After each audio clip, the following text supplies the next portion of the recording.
matin, nous avons laissé notre demeure pour venir à la rencontre de Dieu. Je peux dire, en ce jour, c'est encore un privilège que Dieu me fait de me trouver en face de vous en ce matin. Encore par la grâce de Dieu. Donc je bénis Dieu dans toute sa gloire pour ce qu'il fait, afin que son Saint-Nom soit béni au nom de Jésus-Christ. Donc je vous bénis en ce matin et que par la grâce de Dieu, Dieu puisse vraiment se manifester au nom de Jésus-Christ. Amen. Dieu il est vivant, il est merveilleux, il est digne de gloire et de louange. Et j'ai écouté, j'ai suivi en ce matin tout ce qui s'est passé. Et je reconnais l'Esprit de Dieu. Je reconnais que Dieu nous devance toujours dans tout ce dont nous devons faire. On ne peut pas dire qu'on fait quelque chose. Si vraiment on marche par l'Esprit de Dieu, on ne peut pas dire qu'on fait les choses de nous-mêmes. Mais Dieu nous devance dans tout ce que nous devons faire pour la gloire de son Seigneur. Donc je bénis Dieu pour sa gloire, pour son amour, pour sa présence, pour sa fidélité. Amen. Amen. Nous sommes au mois de décembre. Dieu nous a fait la grâce, nous qui sommes vivants, nous qui sommes présents ce matin dans ce lieu, de pouvoir voir cette année. Nous avons commencé l'année avec Dieu. Et voici le mois de décembre, nous sommes présents, nous sommes vivants selon la grâce de Dieu. Je ne sais pas si l'année dernière, il y a eu parmi nous certains, ou bien la plupart, ou je dirais tout le monde, qui ont pris des résolutions, qui ont fait des vœux pour voir l'année 2018, comment l'année allait se passer avec Dieu. Et voici, le mois de décembre arrive, c'est vrai que nous devons faire un bilan de l'année qui s'est écoulée. Nous devons savoir, par rapport à ce que nous avons demandé, ou bien ce que Dieu a voulu faire avec nous, qu'en est-il aujourd'hui? Est-ce que nous avons fait ce que Dieu a voulu? Est-ce que durant l'année de 2018, nous pouvons tirer un bon bilan par rapport à tout ce qui s'est passé? Aussi bien pour notre vie, mais aussi bien aussi pour la vie de l'Église. Dieu, dans sa grâce, nous a donné la vie. Et c'est vrai que je pense que dans la grâce de Dieu, nous ne voudrions pas commencer cette nouvelle année comme nous l'avons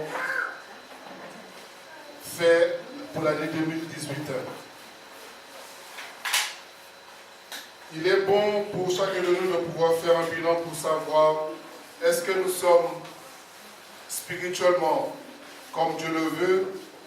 Est-ce que nous sommes là où Dieu le désire afin de pouvoir manifester sa gloire et sa puissance? Dieu est grand, Dieu est vivant, nous avons la vie, nous avons la santé. Il y a eu quelques-uns, Dieu a permis de passer à l'hôpital pour voir ce qui se passe. Qu'en est-il de nous aujourd'hui?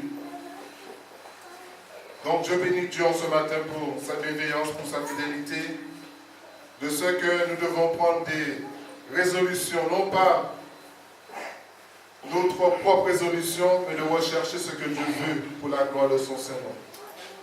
Amen. Amen. Les témoignages que j'ai entendus en ce matin, ça me réconforte en cet instant. Les chants que j'ai entendus en ce matin, je vois que Dieu est au contrôle de tout pour la gloire de son Saint-Nom. Donc en ce matin, j'ai à cœur de vous parler, par la grâce de Dieu, le rôle du Saint-Esprit. Dieu nous a donné un allié qui est puissant et sans lui, nous ne pouvons rien faire selon sa volonté. Sans l'Esprit de Dieu, l'homme ne peut pas plaire à Dieu. Et c'est pour cela que Jésus lui-même avait dit qu'il était préférable qu'il s'en aille, afin de nous envoyer le consolateur qui soit éternellement avec nous pour pouvoir manifester la gloire de Dieu ici-bas sur la terre. Nous allons prendre notre Bible dans le livre de la Genèse. Genèse 1er, versets 1 à 4.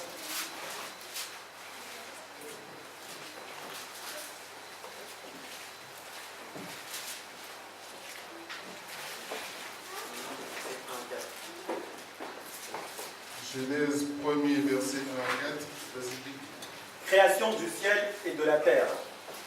Au commencement, Dieu créa le ciel et la terre. La terre n'était que chaos et vide. Il y avait des ténèbres à la surface de l'abîme et l'Esprit de Dieu planait au-dessus de l'eau. Dieu dit qu'il y ait de la lumière. Et il y eut de la lumière. Dieu vit que la lumière était bonne et il sépara la lumière des ténèbres.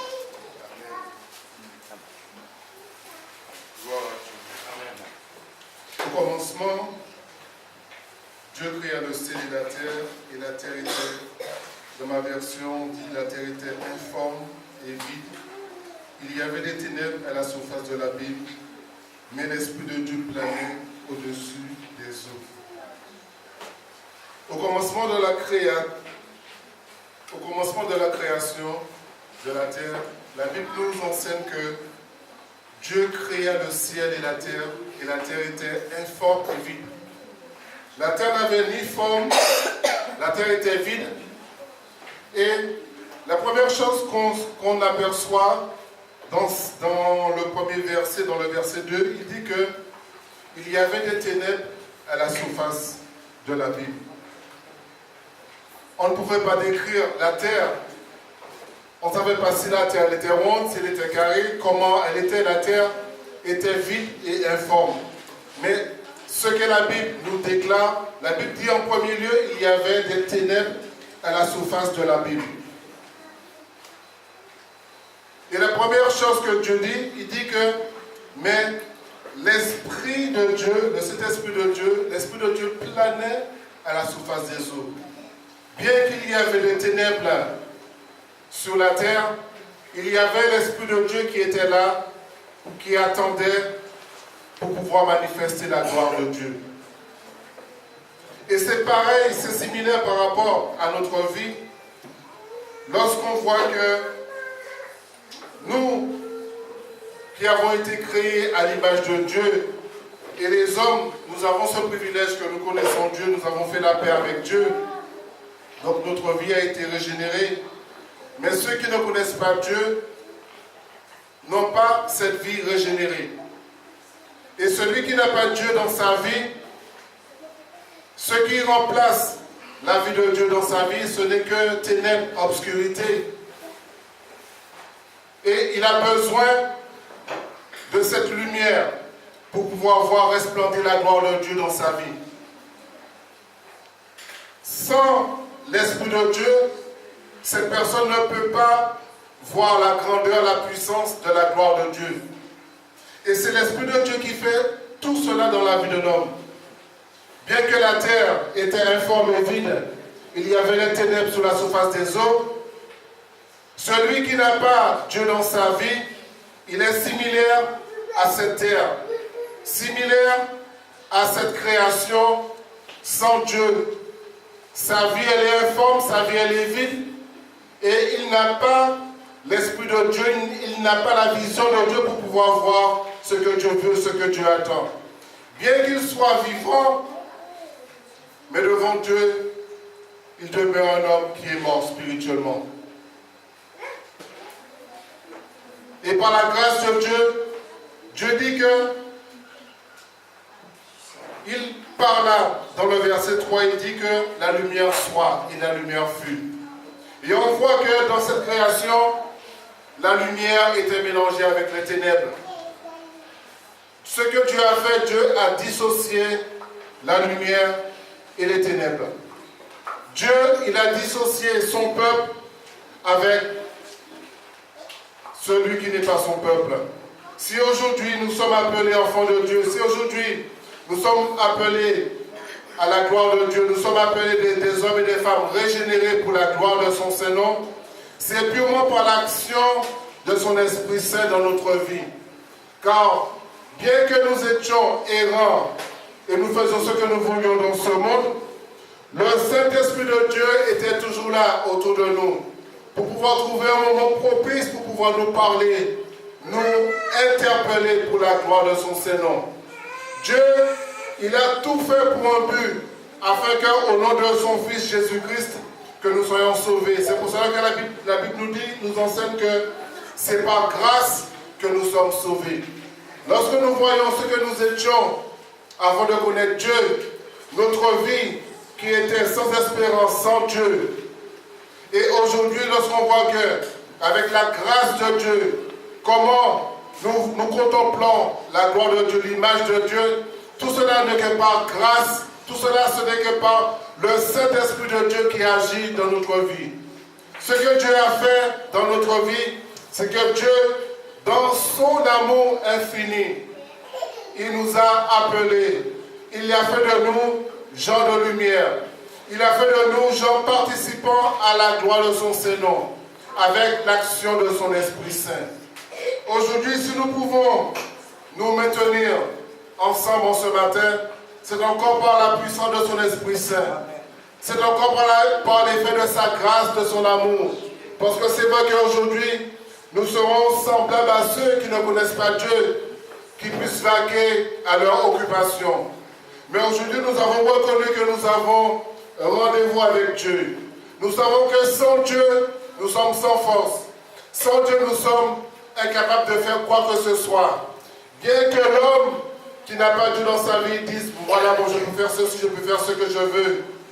Mais en réalité, lorsqu'il rentre au plus profond de soi-même, il n'y a que du vide, que du ténèbre. Et Dieu, dans sa grâce, nous a ouvert les yeux pour que nous puissions comprendre que nous avons besoin de lui. Nous avons besoin de son Esprit Saint pour pouvoir demeurer dans sa volonté. Au nom de Jésus-Christ. Il y avait des ténèbres à la surface de l'abîme. C'est la première chose évidente qu'on voit au niveau de la création. On va prendre notre Bible dans le livre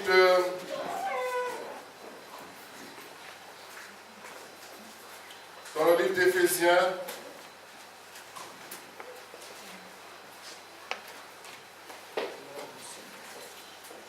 Éphésiens 4, à partir du verset 17. Si quelqu'un peut lire jusqu'au verset 18. On va lire ces deux versets.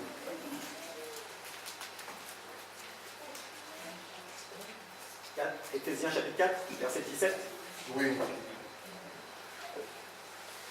La nouvelle vie, la vie nouvelle en Christ.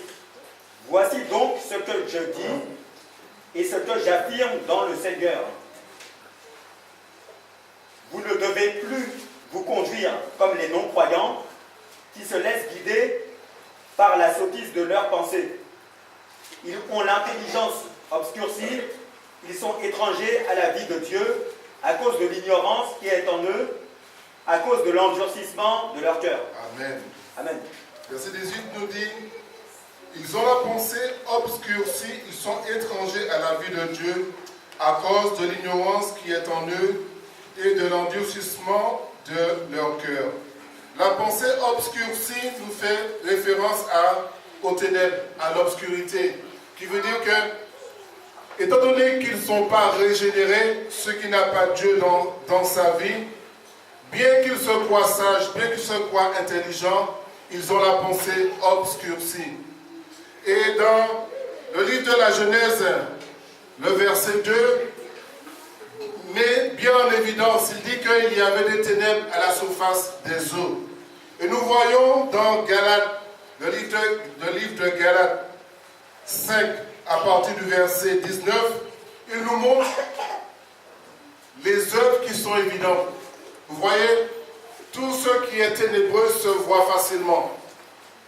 Tout ce qui est obscur se voit facilement. Et c'est pour cela que dans Galates 5, par rapport à nous, voilà ce que dit la Bible. Galates 5, verset 19, il dit que « Or, les œuvres de la chair sont évidentes. » Donc, on les voit automatiquement. Aussi bien que dans la Genèse, lorsqu'on a décrit la terre, on a vu que la terre était informe et vide. La première chose qu'on a vue, on a vu les ténèbres qui couvraient la surface de la terre. Et Dieu a créé la lumière et Dieu a séparé la lumière avec les ténèbres. Les œuvres de la chair sont évidentes, c'est-à-dire l'inconduite, l'impureté, la débauche, l'idolâtrie, la magie, l'hostilité, la discorde, la jalousie, la fureur, les rivalités, les divisions, les partis pris, l'envie, l'ivrognerie, l'orgie et les choses semblables. Je vous préviens, comme je l'ai déjà fait, que ceux qui se livrent à de telles pratiques n'hériteront pas du royaume de Dieu. Nous voyons, toutes ces choses semblables, elles sont évidentes. Et c'est pour cela que Dieu, dans son amour, ce qu'il a fait, il nous a appelés en son Fils bien-aimé pour que nous soyons des hommes régénérés, des hommes renouvelés, pour pouvoir marcher dans la lumière, pour que nous puissions obéir à son Esprit Saint. Car celui qui n'a pas l'Esprit de Dieu ne peut comprendre ce que Dieu veut. Celui qui n'a pas l'Esprit de Dieu ne peut pas savoir où Dieu veut nous amener. Donc c'est pour cela qu'il est bon pour nous, qui sommes éclairés, comme la Bible nous enseigne, de pouvoir marcher, non comme celui qui n'a pas Christ dans sa vie, mais de marcher comme des enfants de Dieu, de marcher comme celui qui a l'Esprit de Dieu dans sa vie pour la gloire de son Saint-Nom. Amen. Amen. Le verset dans le livre de la Genèse, je vais demander à quelqu'un de lire le verset Genèse 6, verset 1 à 3.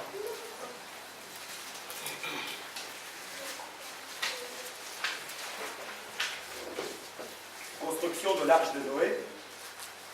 Lorsque les hommes eurent commencé à se multiplier à la surface de la terre et que des filles leur furent nées, les fils de Dieu virent que les filles des hommes étaient belles et ils en prirent pour femmes parmi toutes celles qu'ils choisirent. Alors l'Éternel dit, « Mon esprit ne contestera pas toujours avec l'homme, car l'homme n'est que chair. Il vivra 120 ans. » Amen. Gloire à Dieu.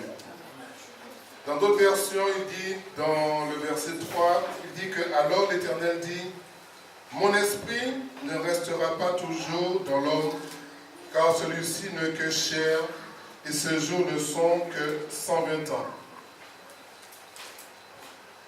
Au début de la création de l'homme, lorsqu'on prend le livre de la Genèse, Genèse 2, verset 7, la Bible nous parle de cette façon. Il nous dit, « L'Éternel Dieu forma l'homme de la poussière du sol. Il insuffla dans ses narines et un souffle vital, et l'homme devient un être vivant. » Nous savons que nous avons été créés de la poussière. Dieu, de cette poussière, il a fait de nous ce que nous sommes aujourd'hui. Et le souffle de Dieu, Dieu insuffla dans les narines de l'être humain, et le souffle vital, le souffle de Dieu s'est manifesté dans notre vie. Et nous sommes devenus une âme vivante, ou encore un esprit vivant. Nous sommes venus un être spirituel pour la gloire de Dieu. À cette période-là, il n'y avait pas le péché qui mettait obstacle entre Dieu et nous. Dieu parlait de l'homme de bouche à bouche. Et la Bible nous dit, comme je l'ai entendu ce matin, Dieu est esprit. Il faut que ceux qui l'adorent, l'adorent en esprit et en vérité. Et nous avons été créés à l'image de Dieu, à sa ressemblance. Donc, par rapport à ce verset, la Bible nous dit que, à cause de la méchanceté, à cause de l'endurcissement du cœur, à cause de la perversion qui jaillit dans le cœur de l'homme, puisque l'homme a désobéi à Dieu, Dieu a dit que mon esprit ne resterait pas dans l'homme, car ses jours ne seront que 120 ans. Dieu avait mis son esprit dans l'homme, afin que l'homme puisse être toujours en communion avec lui. Comme nous l'avons entendu en ce matin dans l'école du dimanche, Dieu a mis son esprit en nous, et quel que soit là où nous pouvons y aller, Dieu nous voit. Dieu nous connaît. Dieu nous entend. Et dans la Bible, il dit aussi que avant que nous prononcions une parole, Dieu la connaît déjà entièrement. Donc cela montre tout simplement que, à cause de la perversion, l'Esprit de Dieu s'est retiré dans l'homme. Dieu a retiré son esprit dans l'homme. Et Dieu a laissé l'homme livré à sa propre convoitise. Et voilà pourquoi l'homme sans Dieu, c'est un homme sans espérance. C'est un homme qui vit dans l'obscurité. C'est un homme qui ne sait pas où il va. Parce que si nous avons seulement de l'assurance que notre vie est seulement ici-bas sur la terre, nous sommes les plus malheureux de ce monde. Mais nous avons une espérance vivante, une espérance permanente, une espérance glorieuse qui nous dit que nous avons une cité dans les cieux et que rien ne pourra corrompre pour la gloire de son Saint-Nom. Le Saint-Esprit de Dieu vient nous rappeler chaque jour, à chaque instant, ce que nous devons faire pour la gloire de son Saint-Nom. Car nous qui étions morts par nos offenses, ce que Dieu a fait, Dieu a créé une nouvelle alliance en son Fils Jésus-Christ et nous a réconciliés avec lui, afin que les desseins de Dieu se manifestent dans notre vie pour la gloire de son Saint-Nom. Nous avons été appelés pour une mission, pour une chose merveilleuse pour la gloire de son Saint-Nom. Et donc, sans l'Esprit de Dieu, nous ne pouvons plaire à Dieu. Vous savez, nous pouvons faire beaucoup de choses. Nous pouvons faire beaucoup de choses. Mais il ne faut pas que nous passions devant l'essentiel. Lorsque nous nous assemblons, lorsque nous sommes présents devant la face de Dieu, nous devons rechercher ce que Dieu veut. Il est bon de pouvoir préparer tout ce que nous avons fait en ce matin, mais il est encore meilleur de s'attendre à Dieu, de savoir ce que Dieu a pour nous, de savoir ce que Dieu a à nous dire. Parce que nous pouvons parler, chanter, glorifier Dieu. Et Dieu, dans son amour, veut nous parler. Dieu veut nous instruire. Et c'est pour cela que le rôle du Saint-Esprit de Dieu, il est là pour pouvoir nous parler. Il est là pour pouvoir nous annoncer les choses à venir. Il est là pour pouvoir nous encadrer afin que le nom de Dieu soit béni pour la gloire de son Saint-Nom. Nous sommes appelés des hommes régénérés, des hommes renouvelés, des hommes qui n'ont pas part avec ceux qui vont se perdre, mais des hommes qui ont été mis à part afin de manifester la gloire de Dieu ici-bas sur la terre. L'Esprit de Dieu, il a besoin de cette place dans notre vie. Nous devons laisser le Saint-Esprit de Dieu agir dans notre vie afin que Dieu soit contemplé et que Dieu soit glorifié dans notre vie. Quelqu'un dira ce matin, mais comment je peux reconnaître la voix de Dieu entre 10 000? Comment je peux savoir que c'est Dieu qui me dit de faire ceci, que c'est Dieu qui me dit de partir, d'aller tel ou tel endroit ou de faire telle ou telle chose? À première vue, il y a une chose que Dieu nous a laissée, c'est sa parole. Et Dieu ne fait rien au-delà de sa parole. Celui qui veut marcher selon le conseil de l'Esprit de Dieu doit obéir à ce que la Bible nous enseigne. Doit méditer la parole au temps opportun, ce que l'Esprit fera remonter dans son cœur ces paroles. Quelles que soient les actions, quelle que soit la situation, l'Esprit de Dieu fera remonter cette parole.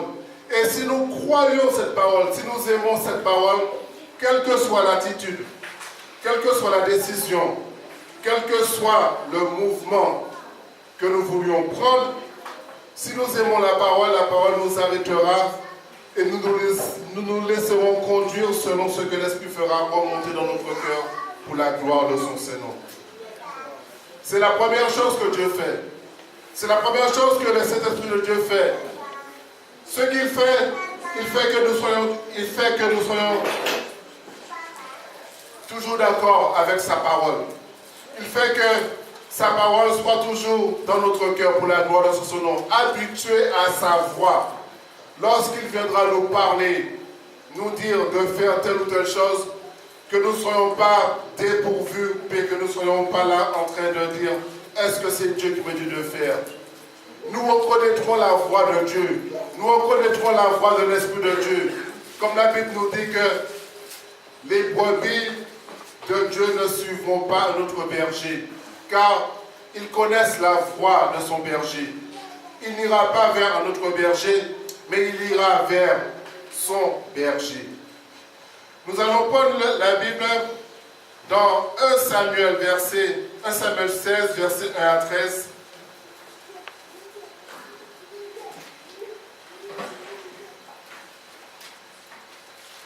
Samuel 16, versets 1 à 13. Nous allons voir comment connaître la voix de l'Esprit.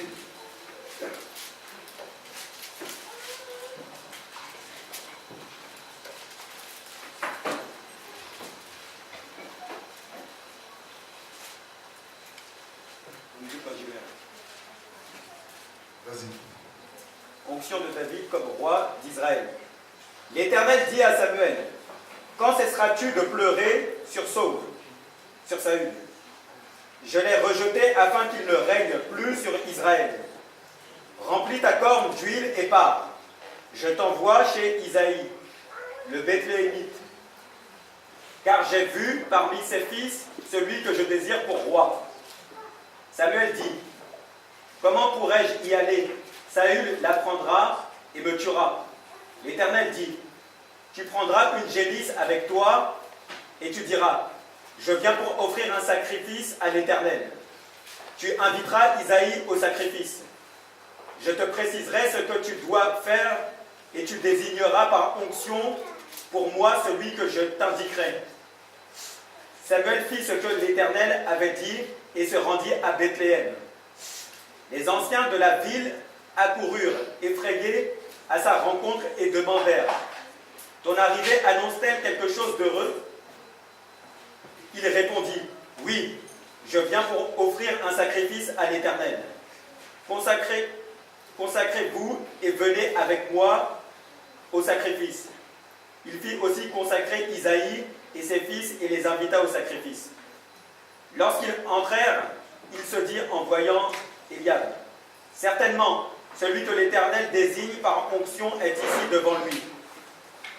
Mais l'Éternel dit à Samuel, ne prête pas attention à son apparence et à sa grande taille, car je l'ai rejeté.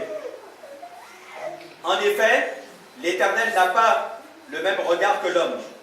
L'homme regarde à ce qui frappe les yeux, mais l'Éternel regarde au cœur. Isaïe appela Abinadab et le fit passer devant Samuel. Samuel dit, l'Éternel n'a pas non plus choisi celui-ci. Isaïe fit passer Shama et Samuel dit, l'Éternel n'a pas non plus choisi celui-ci. Isaïe fit passer 7 de ses fils devant Samuel et Samuel dit à Isaïe, l'Éternel n'a choisi aucun d'eux. Puis Samuel dit à Isaïe, tous tes fils sont-ils là? Il répondit, il reste encore le plus petit, le plus jeune, mais il garde les brebis. Alors Samuel dit à Isaïe, envoie quelqu'un le chercher, car nous ne prendrons pas place avant qu'il ne soit arrivé. Isaïe envoya quelqu'un le chercher. Il était roux, avec de beaux yeux et une belle apparence. L'Éternel dit à Samuel, lève-toi, verse de l'huile sur lui, car c'est lui. Samuel prit la corne d'huile et le consacra par onction au milieu de ses frères. L'Esprit de l'Éternel vint sur David à partir de ce jour et par la suite. Amen. Gloire à Dieu. Alléluia. Gloire au Seigneur. Voici un dialogue. Dieu avec un homme, Samuel. Nous voyons que Samuel, c'est un serviteur qui a été habitué à entendre la voix de Dieu. Et Dieu, dans son amour, pouvait parler à cet homme. Dieu pouvait parler et cet homme ne pouvait avoir dans son cœur aucune confusion pour dire est-ce que c'est vraiment Dieu qui me demande de faire ceci ou bien est-ce que c'est mes propres pensées, mes propres imaginations. Nous voyons, Samuel était habitué à entendre Dieu, à entendre la voix de Dieu. Et c'est pour cela que Dieu n'avait pas peur de parler pour Samuel parce qu'il savait que Samuel allait obéir. Parce que Samuel connaissait la voix de Dieu. Et c'est pour cela que nous, enfants de Dieu, nous devons connaître la voix de Dieu, apprendre à connaître la voix de Dieu. Celui, comme je l'ai dit tout à l'heure, celui qui est dans un chemin, dans une croisée, et qui entend une parole qui sort de son cœur, une parole de la parole de Dieu, c'est le Saint-Esprit de Dieu qui fait remonter cette parole, afin que tu sois habitué à entendre la voix de l'Esprit de Dieu. Et pour que lorsque le Saint-Esprit de Dieu te donnera quelque chose à faire, que tu ne sois pas en dépourvu, mais que tu puisses obéir, que tu puisses vraiment parler et vraiment agir selon ce que Dieu veut. Cela nous permet vraiment d'avoir une croissance spirituelle avec Dieu, de grandir avec Dieu, parce que ce que Dieu veut nous retirer à l'état d'enfant, nous amener à l'état d'homme fait pour manifester sa gloire ici-bas sur la terre. De la même façon que Dieu, il a choisi Samuel pour que Samuel puisse oindre David comme roi, nous voyons quel dialogue